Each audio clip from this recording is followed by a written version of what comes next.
Well, thank you for taking the time to allow an opportunity to explain a little bit more about what really is the largest change in educational funding in the state of Washington over 3 decades.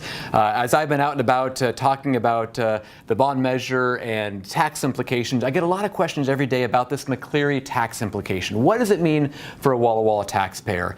And I'm going to try my best to explain what it means both in the short term and long term for our local constituents, and what really will result in about a $500 per year tax savings for the average homeowner in Walla Walla. And so as we look at this graph behind you, I want to kind of explain to you how we progressed through this McCleary tax change. This was the 2017 tax year, and this explains our total educational tax from a taxpayer's perspective. Everyone in the state pays this basic state tax. Whether you live in Olympia or Omak, we all pay the state tax that goes to Olympia that funds basic education.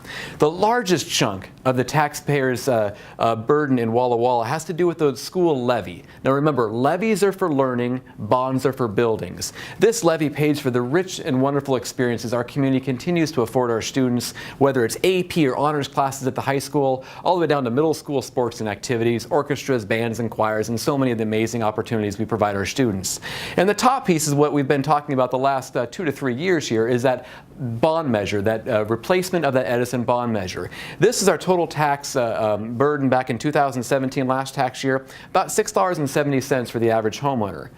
Then came the 2018 year, and I think as I did, and I know many of you, we opened up our tax bills and saw a significant increase to our tax bill in the Walla Walla. And really what that had to do with was not the bond, was not the levy, was that increase in the base state tax, that McCleary tax. And as we recall, to really simplify the process, what McCleary did, the exception of the McCleary bill did, was raise everyone's taxes up across the state, whether you lived in Olympia or Omak, about 90 cents.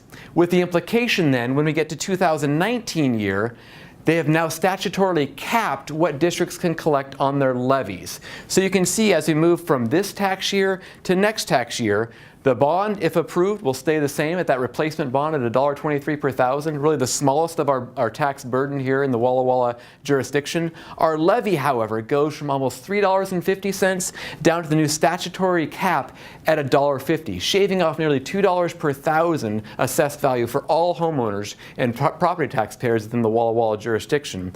And lastly, although we see a slight decrease in the state tax by 30 cents, it will basically level out at its new normal of around $2.87 per thousand long term as we continue into the future. So as we look at this transition, this is the question I get a lot about of the 2017 tax. All of our taxes went up, but what we're going to see is that cap on our local levies, resulting in about a $2 per thousand tax decrease to local taxpayers now and into the future.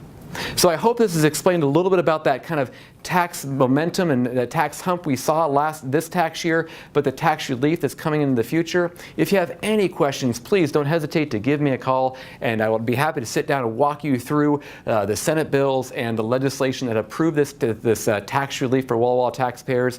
But I hope this helped better explain kind of this McCleary implication of what it means for you as a local business owner, homeowner, and taxpayer within our jurisdiction.